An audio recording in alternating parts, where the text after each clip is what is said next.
Hii ni Mbizi Forest ambayo tumekuja kutalii, tumefanya utalii wa ndani na hapa niko na Mwamba ambaye yeye anaweza kaizungumzia japo kwa dakika moja tu kwamba ikoje Mbizi, ni sehemu gani, inapatikana wapi na vitu kama hivyo. Asante. Mbizi Forest ni eneo ambalo tunapata uzoefu wa kipekee wa asili, yaani unapata hewa safi, mazingira tulivu, lakini pia mandhari ya hapa inavutia sana.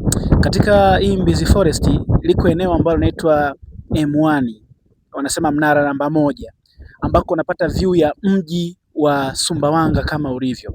Lakini pia katika tamasha hili la Mbizi Forest, maeneo haya ndio ambayo tutaweza kuyazungukia walau wale wageni pamoja na watu wote ambao wanawiwa kuweza kuhudhuria katika msimu huu wa Mbizi Forest Season 2. Maeneo yameandaliwa vizuri, lakini pia raking imefanyika vizuri, na kama unavyoweza kuona hivi ndivyo ambavyo raking inafanyika kwa ajili ya kuweza kufikia siku ya tarehe 13 ya mwezi wa 6 ambako itakuwa ni siku kubwa kabisa ya Mbizi Forest.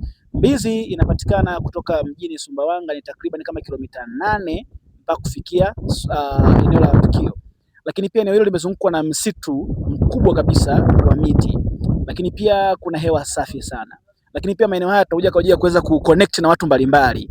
Maeneo haya utakutana na wageni takriban 300 na zaidi ambao wanatoka maeneo tofauti tofauti katika nchi yetu ya Tanzania. Hivyo basi clubs mbalimbali zitakuja mahali hapa, lakini pia wataalamu mbalimbali watakuja mahali hapa, lakini pia kutakuwa na wafanyabiashara. Kwa hiyo karibu tuweze kuconnect kwa pamoja. Tunasema bila wewe